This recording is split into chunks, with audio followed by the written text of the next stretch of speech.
Well, thanks so much, everyone, for joining today. My name's Rebecca McNaught, and I'm the co-chair of the Sustainability, Climate and Health Collaboration at the University of Sydney. We're an academic and practice network, and we welcome anyone to be part of it. We can always share the links to our events. This year, we've gone to a slightly different format in that we're every second month running a webinar, and every other month a journal club. And so this is our first webinar for the year, actually, on the broad topic of mental health and climate change. So I'll kick off by acknowledging country and introducing our speakers, and ask each speaker to present for about 15 minutes or so, and then we'll hopefully have plenty of time left after that for questions and discussion. So I'd like to first start by acknowledging the First Nations lands that we're all joining from today. For me, that's the lands of the Minjimbal people of the Bundjalung Nation, and pay our respects to elders past, present and emerging, and acknowledge the continued connection to community, to land and sea over many millennia, and acknowledge that this land was never ceded.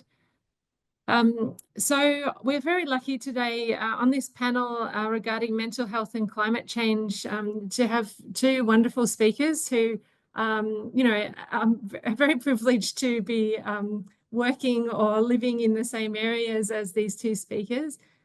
So we have Frances Pidcock, who's the Executive Director for Programs at the Battery in the Northern Rivers of New South Wales. It's a community-based, not-for-profit organisation offering a range of mental health and alcohol and other drugs and residential and community outreach programs in the region. And Frances holds a Bachelor of Science of Psychology, a Bachelor of Nursing, and a Master's in Mental Health Nursing, and over 20 experiences in the mental health and alcohol and other drugs sector. She's going to speak today about the really innovative Safe Havens model, which was established in response to the Northern Rivers catastrophic flooding event in 2022. So I'll leave Frances to go into that in detail. But I'll also introduce our other speaker, who I've also worked closely with, Amarina Donohoe-Bales. She's a second-year PhD student and research officer at the Matilda Centre at the University of Sydney, and explores the impact of natural disasters on young people's mental health and well-being, and draws upon national data sets and consultations with disaster-affected youth. I'm very privileged to have worked with Amarina alongside Plan C, a local organisation looking at some of their youth-related disaster programs in the Northern Rivers. So what I'll do is I'll ask Frances if you could please start first, and then ask you to share your screen with the PowerPoint, and then I'll move over to Amarina and get you to share your presentation, and hopefully we'll have some good time left at the end to answer questions and have a good discussion. It's great to have a good turnout to this webinar. So over to you, Frances.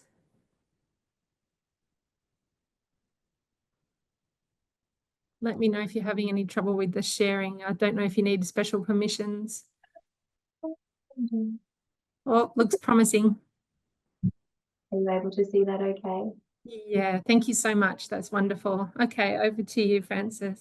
Thank you so much for having me. It's a privilege to be here. I can't see everyone if I'm looking, so just let me know if you can't hear me or anything like that, just shout out.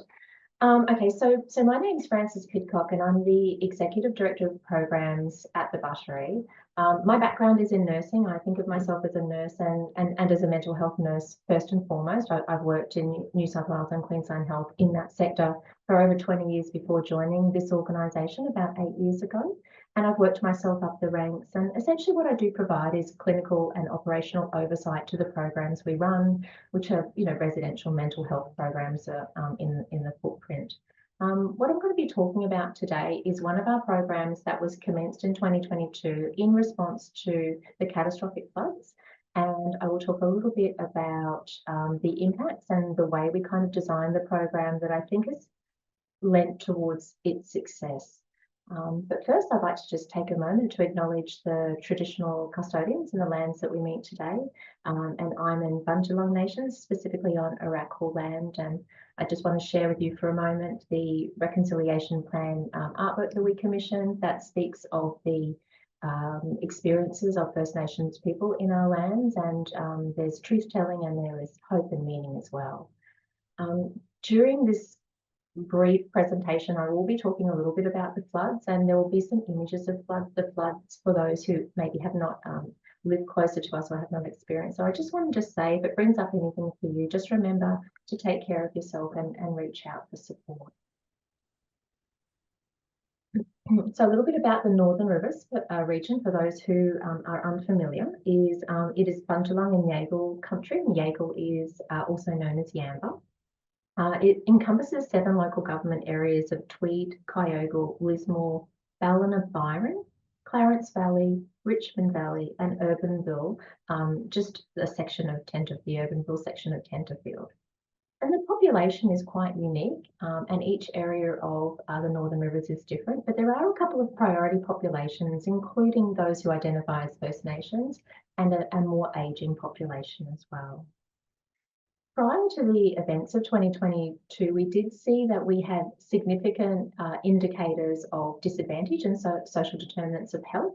And what I mean by that is ranges of health determinants that contribute to somebody's well-being beyond their current mental health and alcohol and other drugs needs. So they might include infant mortality, number of presentations to the emergency department on the background of drug and alcohol use, education disadvantage, poor health service engagement, lower employment rates, and challenges with literacy.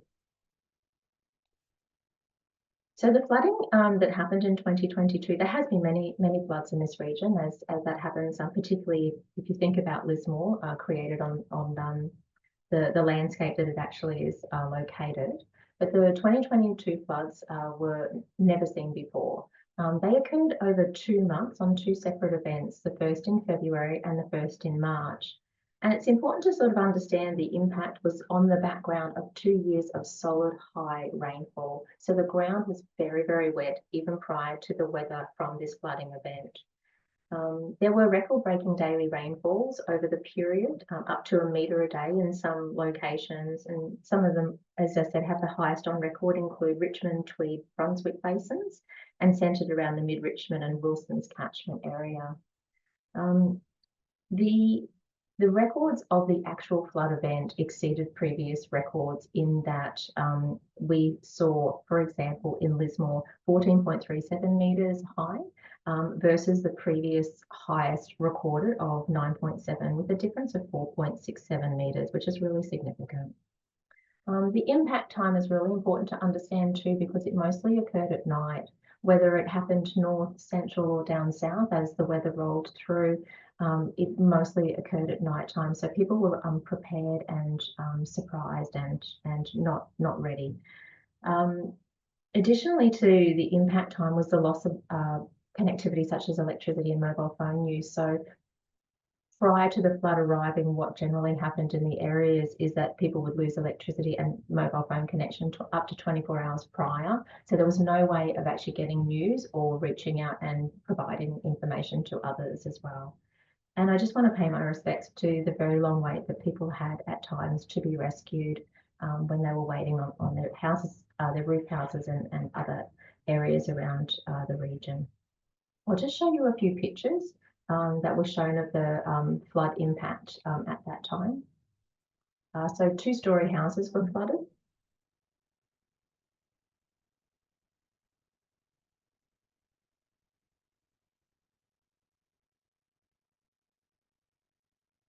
You can see how high the water is with the power lines coming across and the river that would have been a road.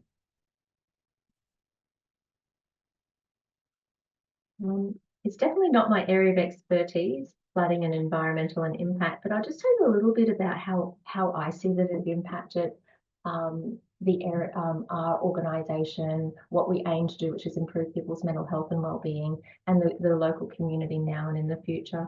So people, for example, if we look at people, 5 people lost their lives during the flooding, and tens of thousands of people became displaced or impacted in some way. These people were moved to evacuation centres that then became hotels, that then became temporary accommodation, that then became pod villages, and many still are homeless to this day.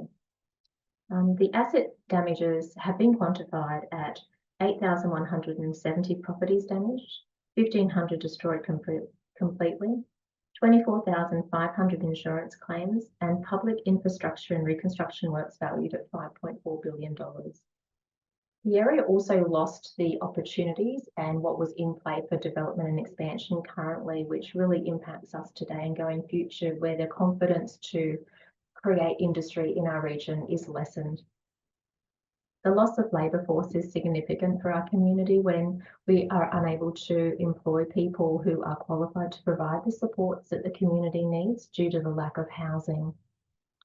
And mental health, of course, very impacted, and that's one of the things that has led to the creation of the safe havens in the local region.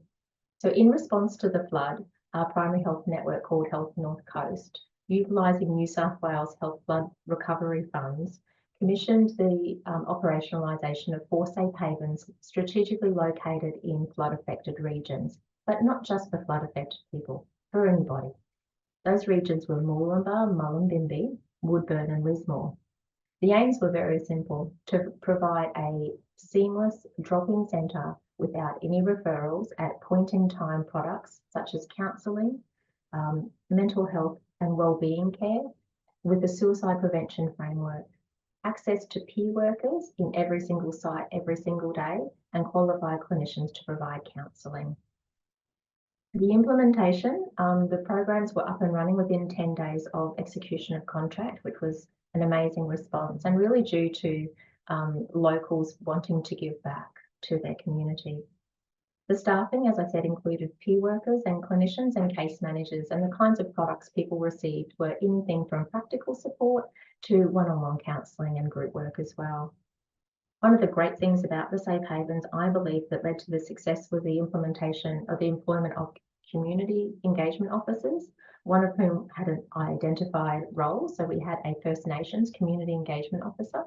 So these 2 officers were able to, in the first 12 months, really go forward and connect with community. They would go to, different local community events and talk about the safe haven, show them that we're trauma informed and create those safe relationships and support people to come back into our havens and actually visit us on site.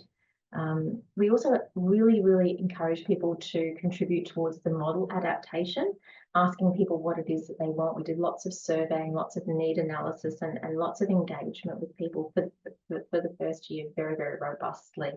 And that informed lots of activities, and a couple of examples of those are the smoking ceremonies that we held in the havens, and also commissioning of local Aboriginal artwork that we hang in the havens that are still there today. Additional to the use of the community engagement officers to support the community in their recovery, we actually had really flexible service delivery. So we were able to really ask each community what it is that they really needed. And it might have been something like, can you please make sure that we get access to a financial counsellor, but we want to see them here in the haven where it's safe and comfortable. So we would do that. We'd book them in one day a week and let everyone know. We run lots of groups, partnering with other organisations. So these are just some photos of examples of groups that we run. Barbecues to engage. We would go to different events. We would do group paintings of pre and post floods. That's what's happening in the centre there with our resident artist Shane, and engage all ages as well. So anybody was very welcome to come. So we do school groups, after school groups, art therapy, beauty groups, as well as trauma counselling and grief counselling. We didn't know how busy the safe havens would be, and we were worried that we wouldn't have anyone to see or that we would be a bit bored. And it was quiet for the first couple of weeks, that's for sure. But as you can see, these are the actual outputs of the safe havens since the beginning of our service delivery, which would have been in June, the end of June 2022. So the counselling hours here, as you can see, so that's the actual number of hours of counselling we've been provided. And sorry, that the havens are broken up into Lismore yellow, Woodburn grey, orange is Mullumbimby, and Murwillumbah is blue. So the first one is the counselling hours, and the second one is follow-up. So sometimes we can offer people to call them to make sure that the referrals that we've put in place have actually happened, and some people like to take us up on that. The actual counselling interventions that we occurred, and then the drop-ins. Some people aren't arriving at the safe havens for counselling. They're arriving to make use of our space, to utilise our iPads, our internet, grab a cup of coffee and see what we have on offer for lunch, and they're very welcome to do that. So this is then also we have the total number of occasions of service that we've provided and the total number of participants. One of the other wonderful things we've been able to do is give people the dignity to be anonymous. And so if people choose to be anonymous, we will note that person as having been there and the intervention as having happened, but not record them on our database or take any demographic information. It's great for dignity and for people who are a little suspicious of health services, but gathering the data, obviously it's not as perfect for that. This is the demographics of the participants that we've seen in the safe havens. So there are a lot more males than females across all 4 safe havens. So we've got Murwillumbah, Mullumbimby, Woodburn and Lismore, except for Woodburn where there's more female participants and there are male. We do have a lower identified population, both LGB, First Nations and COLD. We have a lower COLD in our region generally. We do suspect, we have a running theory that many of the LGB and First Nations may be people who actually don't want to have their information taken and might have fallen onto the anonymous data set. We think there's a much higher rate of First Nations people accessing the safe havens. When people arrive at the safe haven, their care starts, and when they leave, their care ends. So that service episode begins and ends on the same day. It doesn't allow for ongoing review of improvements, but it does allow for some on-spot feedback and post-discharge follow-up. So the sorts of questions we ask people on entry and exit is whether they would prefer, if becoming distressed, would they go to a safe haven or an emergency department? And 98% of responders would prefer to go to the safe haven in an emergency or in distress. And we have seen many people arrive in distress and come back to see us if they are in distress again. We have seen a significant reduction in distress scores, with the mean average reduction over the board being three units. We have seen after 6 months of operation an emerging role in maintenance wellbeing, where we were noticing less and less of an improvement. And when we looked at the data, we were noticing that there were a lot more people presenting with 0, 1 or 2 in their level of distress scores. So in consultation with the participants, we really realised that the safe havens were providing a space where people could maintain their wellbeing. They weren't always having to come in distress. They were arriving, connecting with us, utilising our space, meeting friends there, etc. Participant feedback has been fantastic in Safe Haven, with 99% of participants satisfied with the service, and stakeholders and families and carers report that we're meeting the community need, and they not a stakeholder measured so that they would not recommend the safe havens to other people. This is just some of the words that people have used in our feedback form to describe the kind of care they get. It's a very homely, welcoming space, very relaxing space where the first thing that you'll get is a smile and an offer of a cup of tea. It's very non-clinical, but yet run by clinicians so they can manage people who need that intensive support.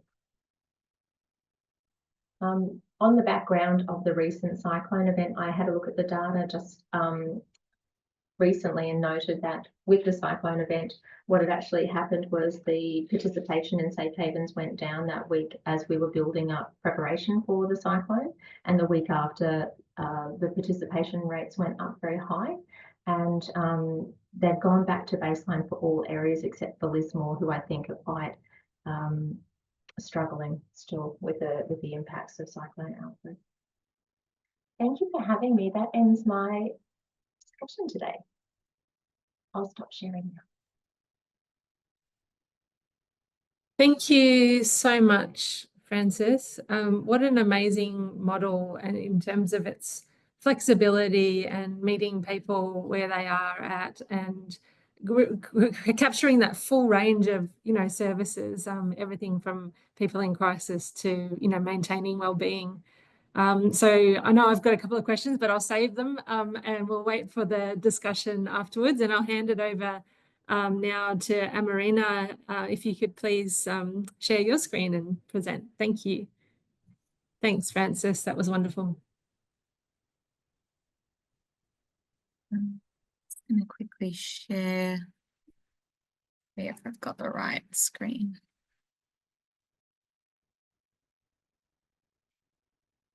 Is that coming up for you all? Great. Okay, cool. Yes. All right. Well, thank you so much for having me along today, Ying and Beck. It's a real pleasure to be here, and thank you, Frances, for your presentation. It'll be a difficult one to follow. But yeah, my name is Amarina. I'm a second-year PhD student at the Matilda Centre in the Faculty of Medicine and Health at the University of Sydney.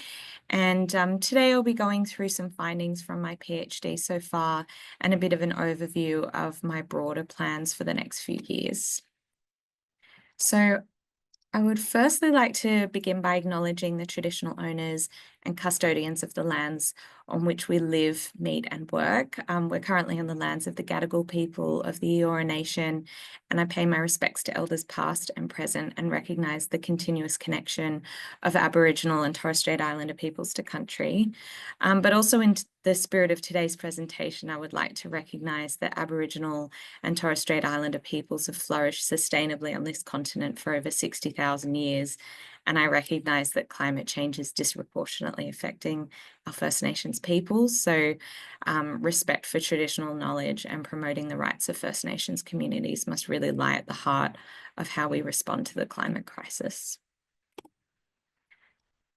So yeah, I'd also like to acknowledge my amazing supervisors before I jump into my presentation. So my main supervisor is Dr. Marley Bauer, who I think is on the call today, Associate Professor Lexine Stepinski and Professor Marie Thiessen, and we all work together at the Matilda Centre. So climate change poses a significant threat to human health worldwide. I don't think I need to preach that to this audience today, but as a bit of a background, we know that extreme weather events and natural disasters are occurring at an increasing frequency and severity due to climate change. Many of us have witnessed consecutive record-breaking extreme weather events and disasters over the past few years, and even more recently up in the Northern Rivers, which have overwhelmed emergency services and devastated communities across Australia. So climate change is sort of driving a new era of seemingly unnatural disasters, and therefore raises an important debate about the use of the term natural. So for lack of a better term, I'll continue using the term natural, but it is just good to keep that in mind as I present today. So around the world, natural disasters contribute to approximately 50,000 deaths per year and are associated with significant downstream stresses such as displacement, property destruction, physical injury, and disruptions to community social networks. So it's really no surprise that exposure to natural disasters and related stresses is linked to a range of different health impacts across the lifespan. You might be able to see on the slide on the screen. And one in particular that impacts on all age groups is mental health. And experiencing a natural disaster, we know, is linked with immediate psychological distress. And for some, a minority of people, much more longer-term psychiatric disorders and distress, spanning anxiety and depression and PTSD, just to name a few different outcomes. So the focus of my PhD is on the mental health impacts of natural disasters, but specifically during childhood and adolescence as key periods of development. We know that every year, approximately 1.4 million Australian children and young people experience an extreme weather event or environmental disaster, and that has a cost of about $162 million annually in healthcare costs. So emerging research suggests that young people may be vulnerable to mental ill health following disasters due to really rapid neurocognitive changes during this critical period of development and their limited ability to avoid, respond and adapt to environmental threats. So compared to adults, young people experience a range of really unique disruptions to their education and work, access to critical resources and social ties, and are more likely to be exposed to, say, parental stress and family violence. But in saying that, equally though, young people have a really unique set of strengths and protective factors. I think that's important to note and focus on, and that we can support and assist their mental health before, during, and after disasters when we know what those strengths are. But really, more research is required to understand how young people's mental health is experienced during disasters and their risk and protective factors. So this kind of leads into the broader aims of my PhD, which is to really advance current knowledge and understanding of the impact of natural disasters on mental health and well-being among young people under 24 years. I'm also interested in risk and protective factors for mental health and substance use in disaster contexts, but also understanding young people's needs before, during, and after disasters to ensure that they get the right prevention and early intervention solutions that are effective, tailored, youth-friendly, and really support their resilience. So the focus of my first study was to understand how young people fare in the face of disasters compared to their adult counterparts. So this is really looking at the developmental timing of disaster exposure. And when we look at broader early life adversity literature, experiencing potentially traumatic events when you're young can really interfere with healthy neuropsychological development, but it can also increase the risk for poorer mental health across the lifespan. So we might expect, based on previous literature, that disasters during youth may similarly disrupt or have a role in disrupting healthy development. So our research set out to examine lifetime prevalence and risk of psychiatric disorders, specifically associated with exposure to natural disasters during really distinct periods of development. So we used data from the recently released 2022 National Study of Mental Health and Wellbeing, which is a nationally representative cross-sectional survey of the Australian population 16 to 85 years, and they're predominantly residing in dwellings across urban, regional, and rural areas in all states and territories. So the national study was completed by a total of about 16,000 respondents, roughly 50-50 male to female. And as part of the survey, participants were asked whether they had ever been involved in a major natural disaster, like a devastating bushfire or flood or cyclone or earthquake, and specifically the age at which they were first exposed to that natural disaster. And so we coded these age responses categorically into really distinct developmental periods. So whether that was in early to middle childhood, early adolescence, late adolescence, or adulthood after 25 years. So that is this kind of box on the screen. So our study examined the association between these exposure periods and the presence of lifetime diagnosable disorders, including any mental disorder, any anxiety disorder, any affective disorder, post-traumatic stress disorder, and substance use disorder. And we also looked at lifetime suicide attempts.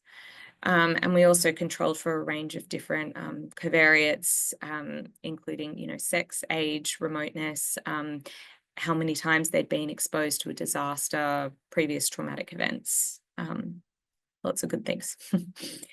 So we found that just over 2,000 participants, or approximately 13%, had ever been exposed to a natural disaster, which corresponds to about 2.5 million people when our data is weighted to be representative of the Australian population.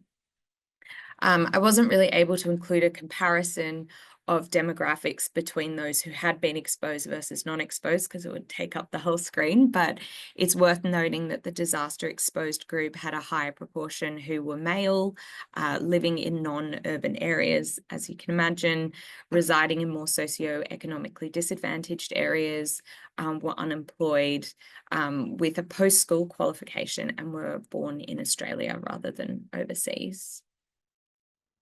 So among those first exposed to a natural disaster before 25 years of age, about 47% had ever experienced any lifetime mental disorder, compared to about 45 among those who were exposed at 25 years or older. And then again, compared to about 40% who'd never experienced a disaster before.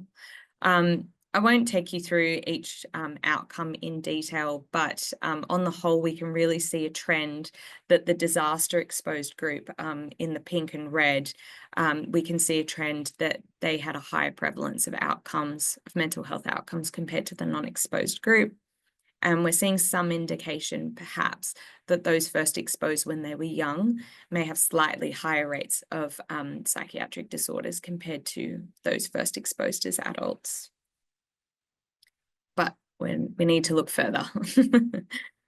So after conducting weighted and adjusted logistic regressions, we found that first natural disaster exposure before 25 years was associated with elevated odds or likelihood of any lifetime mental anxiety and affective disorder, as well as PTSD and suicide attempts, which is really sad relative to those who were first exposed in their adult years, but we're not really seeing that for substance use, which is quite interesting. And so after digging a little bit deeper to kind of work out whether this has anything to do with the period of time in which they were exposed, and looking at those developmental risk periods, we found that exposure to a natural disaster during early to middle childhood compared to adulthood was associated with increased odds in really all outcomes. So it's quite pronounced. You might be able to see my mouse on the screen, but in this row particularly, we are seeing kind of significant results all the way along for every outcome. And they were about, sorry, bear with me. We found that exposure to a natural disaster, during early to middle childhood compared to adulthood was associated with increased odds of all outcomes. And notably, they were about twice as likely to experience psychiatric disorders and 7 times more likely to experience suicide attempts. But we also found the odds of any lifetime mental disorder and PTSD were about 1.8 times higher for those first exposed during early adolescence, so that 11 to 17 years, while suicide attempts were more than twice as likely. But we didn't really see anything among that late adolescent group, so that 18 to 24 group. So really, in other words, we can see these significant effects were primarily driven by first exposure in that really early period of life in childhood, and for some outcomes in early adolescence. So yeah, what do these findings tell us? So they suggest that childhood and early adolescence may represent an important period of heightened risk for lifetime psychopathology in the context of disasters compared to adulthood. Our findings also indicate that later adolescence may be associated with greater capacity potentially for recovery post-disaster, or ability to access unique cognitive, social, and environmental resources, unlike children. But really, due to the age-sensitive nature of exposures, we can therefore kind of imply from these findings that clinicians and health services can really support recovery and strengthen resilience with accessible, age-appropriate mental health promotion and treatment within disaster settings. But it also probably goes without saying that significant efforts are required to ensure all people and younger populations are just not exposed to disasters in the first instance. And this will really require coordinated government action worldwide to address climate change. So, I just thought I'd quickly just go over some of the strengths and limitations, because there definitely are some to this study. And while it is large and nationally representative, and it does really capture for the first time psychiatric disorders, so that sort of clinical presentation, which not a lot of studies have looked at before, there are a range of different limitations to this study. So namely that this is based on self-report data, it is cross-sectional, so it's all retrospective. And secondly, the study asked participants whether they'd ever been involved in a major or devastating natural disaster, meaning we're really looking at individuals who have experienced extreme events and maybe not capturing those who sit or who've gone through maybe more minor or less severe disasters. As individuals from very remote areas and those in non-stable housing were excluded from the study, this also suggests that maybe some disaster-affected people may be underrepresented in this sample. And then finally, participants were not required to specify the type or severity or chronicity of the disaster, and nor did they provide important details about what happened in the downstream kind of time after disaster, so things like displacement and housing insecurity. And we really know that environmental threats don't represent standalone stresses, so it's really important that we look at the bigger picture, and that will be the focus of my future PhD work. So yeah, I don't know if it's of interest to this group, but in terms of my broader program of work, today's findings will form part of the second chapter, but I'll also be looking at the national survey to really understand broader prevalence of mental and substance use disorders among people who've been exposed to singular versus multiple disasters, because I think we are seeing compounding and increasing disasters across Australia. It's not uncommon to experience more than one now within your lifetime. But I also plan to co-design a local case study in the Northern Rivers region with young people who have been impacted by recent floods, and that will hopefully involve a mixed methods approach to understand how a range of different factors at the individual, local, community, family level impact their mental health in disaster contexts, and what they really need to support their mental health going forward. And finally, the last chapter will be informed by these the co-designed study and my case study discussions with young people. And I plan to look at a range of different risk and protective factors in another big data set to really understand, you know, very specific elements about what protects young people's mental health longer term. And yeah, I think this is a really unique data set because it is also able to capture the types of disasters that young people have experienced, and also the degree of impact, so whether they had to evacuate or whether they had to flee their home or whether their property was destroyed. So I think all of those elements are really important to understand in the broader picture. And I'm probably a little bit over time, but where to from here? Hoping that the findings from my PhD will inform solutions to meet the unique mental health needs of younger populations, particularly at-risk groups, in the context of disasters. And hopefully recommendations will be collated across all of my chapters into a framework for government, communities, and other recovery partners to really know as a guide to help young people in disaster contexts. And this will make sure that young people's wellbeing is seen, heard, and best supported going forward. And this is really critical to strengthening response and recovery services, disaster preparedness, risk reduction, and improve their resilience to future climate events. So a lot of work yet to be done. Thanks, Amarina. Thank you so much. Thank you so much for that wonderful presentation, and massive congratulations for being, you know, this far ahead, despite being in your second year, and being able to get that national snapshot as the basis, you know, of springboarding into the more specific detail. And that's something that really came to my mind was, you know, you've got that broad conceptualization of exposure to disaster in that survey. It was very broad definition. It'd be really interesting to get into the detail in terms of what types of exposure result, in these sorts of impacts. Yeah, absolutely. Yeah, because lots of people can be exposed to the same large disaster, but in very, very different ways. Yeah, so thank you so much, Amarina. That's wonderful. I could easily spend the next 20 minutes asking my own questions, but I won't. I will refrain. I will pass it over to the floor for any burning questions that people might have. Do we have any takers?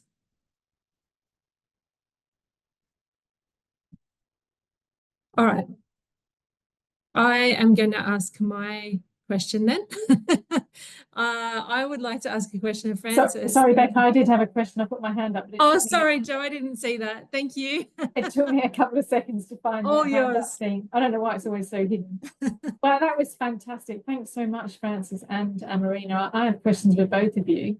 It's just so interesting. So Francis, I was really interested in the range of things that the safe havens were offering. It sounded very similar to, in some ways, to what people might have been able to access at a recovery support service. It wasn't just coming in for counselling support. It was, a financial advisor or case management and those sorts of things. And so I was wondering how in the safe havens you managed to kind of keep connected with other services and know what you were providing, what they were providing, where people should go to. Were you managing this person's case? Were they managing this person's case? I'm just really fascinated to know how that worked logistically. Yeah, that's a great question. I always have a joke that if you get too many of us together in one room without an activity, we'll start stakeholder mapping. Kind of like it's the default setting.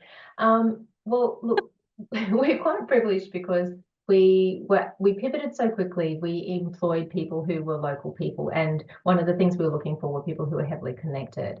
And I'm really fortunate that I have other programs and a history of working in the LHD that allow me to be very connected to primary health. And so, for example, the local health disaster recovery team leader is a very close colleague of mine that I used to work with in health. So it's those little networks, leveraging off them made a big difference. For example, we were able to, and I employed someone who used to work in housing, and together we were able to kind of pull together stakeholders, have clinical care meetings with the local health district disaster recovery team, and sort of on that higher clinical level manage really, really tricky acute situations in that way.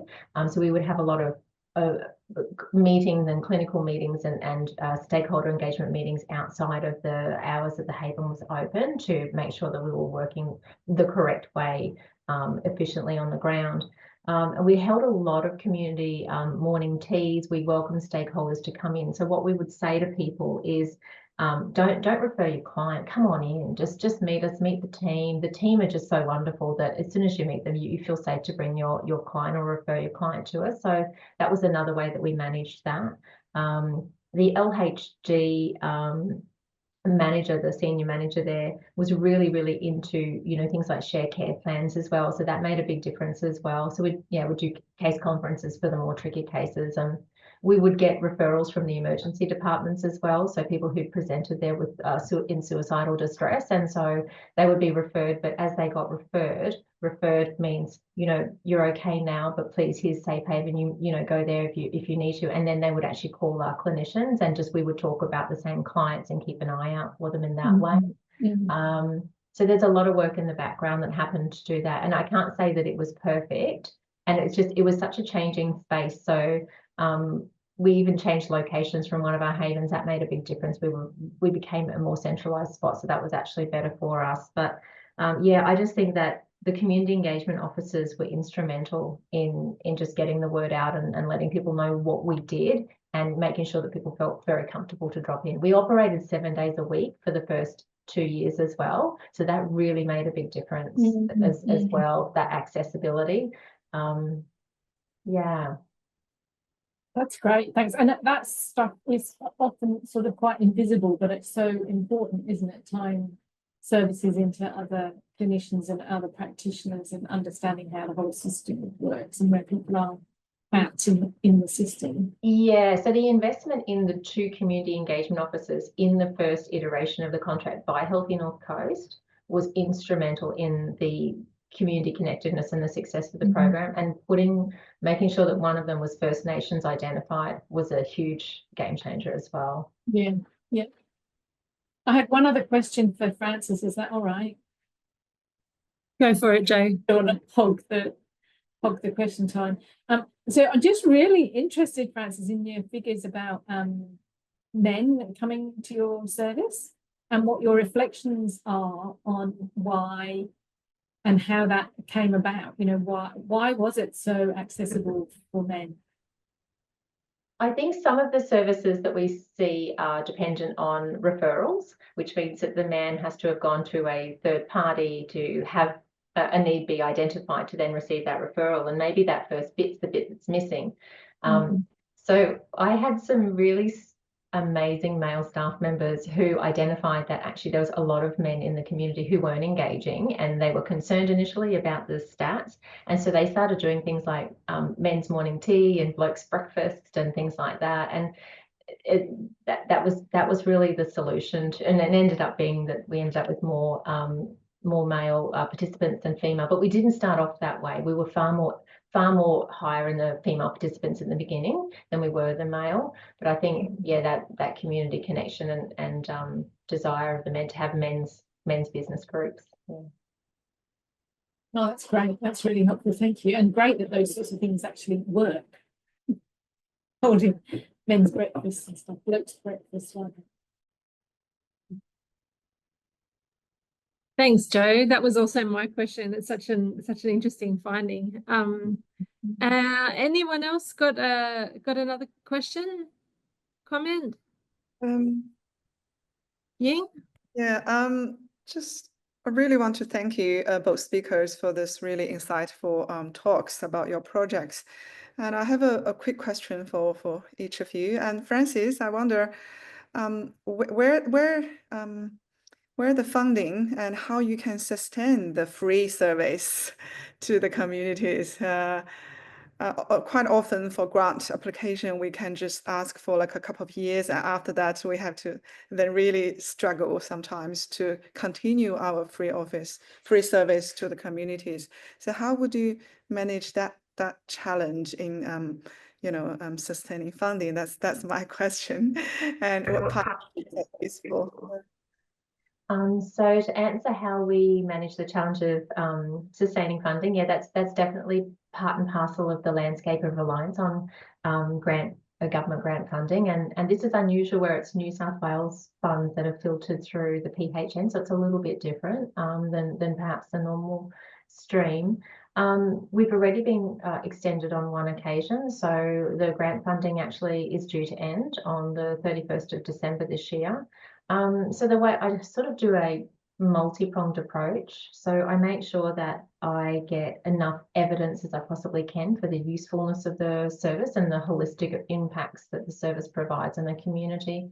And then on the other end, I look to for opportunities to promote the service and opportunities to, be able to show the need in front of the minister and in front of the government. So currently what we're doing is in addition to the regular reporting and extra stuff that we do for the safe havens to show their value and worth, we're running morning teas in each of the havens where I'm having 2 members from our Lived and Living Experience Advisory Group go into the havens and with our clinicians and we've invited community members, stakeholders and participants, and we've created surveys. So we have a research and evaluation committee. So they've supported us to create some surveys for different kinds of populations.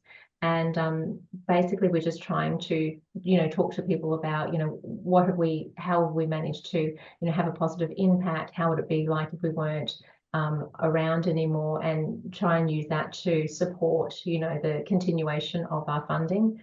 Many of the services that were funded with the same bucket that we were funded were not continued. And so it's a blessing that we have been able to continue. and also the data post Cyclone Alfred really does suggest that we are absolutely needed, and in particular in Lismore area where the use has continued to go up post the cyclone. Yeah, definitely. I think all the the remote communities who are suffering from the climate disasters need such support for their mental health and well-being. So we wish we could offer this type of services, free services to other communities as well. Thank you. Amarina, I'd like to congratulate on achieving so much in the second year of your PhD. So it's a big survey, and I'm sure there are lots of work in managing that. But my question or comment is about the perhaps different health outcomes. So you are measuring the psychological impacts of a particular climate disaster. So what about the general climate eco-anxiety, which is currently, I think, prevalent among the young people especially. But meanwhile, they are so keen to, be involved and taking lead on any actions or solutions. So how that can be related to your work, and can you actually ask any questions about that, or can you actually separate these two outcomes in your study? Yeah, it's a really great question, Ying, and I think well, I'm glad my colleague and fellow PhD student Ellie is on the line, because she is looking at the effects of climate change on young people's mental health from more of that eco distress or climate anxiety, climate distress angle. So we've kind of got both focuses at Matilda, which is really great. But I do agree. I think it needs to be sort of multi-pronged in how I look at the effects of disasters on mental health. I mean, unfortunately, a lot of the surveys that already exist, that are already collecting data, don't measure eco-anxiety or climate distress, or they don't do it very well. So I think that is sort of a limitation of the existing literature. But I think that is something that I'm hoping to explore a bit more in my qualitative mixed methods work with young people, to see how that fits within their broader experiences of disasters. Certainly, the research tells us that there is a high correlation between being exposed to a disaster and higher climate distress, which does make a lot of sense. But yeah, unfortunately, the data sets that I have either looked at or plan to look at don't measure them at all, or don't measure them very well. So definitely a topic for future focus. But yeah, and it's also something Ellie and I talk about all the time, is the relationship between the two. So yeah. Yeah, another quick comment here that Kelly is one of my PhDs working on solicitation and climate change. So it's good to have the connections, and you can, share some ideas, but, focusing on different populations, of course. Yeah, thank you. And over to you, Beck. Thanks so much, Ying. So is there any other burning questions left from anyone? I just wanted to thanks Amarina for raising that issue about the language around natural disaster, which doesn't make any sense at all. And every time I see it, grates on me at big style. And I mean, I think, a disaster is coming together, isn't it, of a maybe natural hazard, a flood or a fire or a storm or whatever, with vulnerability, with exposure, minus adaptation, right? And it's those things together that make the disaster. There's nothing natural about a disaster. You could have this thing happening, but nobody's really exposed to it. So I think that really does need problematizing, and we need to sort of draw attention to that, because I think once something's labelled as a natural disaster, it sort of allows the polys to kind of go, oh well, it's naturally occurring. We couldn't have done anything about it, sort of thing. So thanks for raising that. And I also just wanted to echo your comments, Beck, about, you know, that issue about what does exposure to a disaster mean, and how do you ask about that in a survey? You know, what's your exposure like in utero, for example? There's all those really interesting studies from the Brisbane floods in 2011. And you know, women who were pregnant at the time and then following those babies through a cohort study and seeing the impacts on their health and development. But of course, those babies were in utero. You wouldn't necessarily even know that, would you? That, you know, your mother had been exposed to, you know, directly impacted by flood, for example, while you were a baby, or, you know, before you were born, sort of thing. So I think trying to measure exposure, like all exposure measures, isn't it, Ying? Really, it's hard to pin them down, and I think that this is no exception. Yeah, you've raised a really good point, and something that I've chatted extensively to my supervisors about is, you know, the data and the findings that we have are only as good as the measures we use. And so if you you know, the way you ask the question and how deep and how biased and how much you probe will lead to certain effects. So I think there's definitely something to say for doing some research on yeah, measures about how we look at exposures and maybe improving measures. Yeah. So we're just about at time today. I just want to extend my deepest thanks to Francis and Amarina for such an amazing, stimulating discussion, and they really complemented each other so well. And so, yeah, very grateful for your time. Also, I'll just highlight that next month, in the same time in the calendar, we will be having a journal club led by Kayleen Dunsford, who's on the call here today. So really looking forward to that. And for those of you who might be scared to turn up without having read the paper, don't stress. We'll even provide a short summary of the paper at the timing of the event and dive right in. I certainly found last month's really useful, and putting different brains and you know, different experiences together to pull apart a paper. So yeah, thank you so much for joining, and hopefully we'll see you next month. Thanks for Thank having you. me. Bye everyone.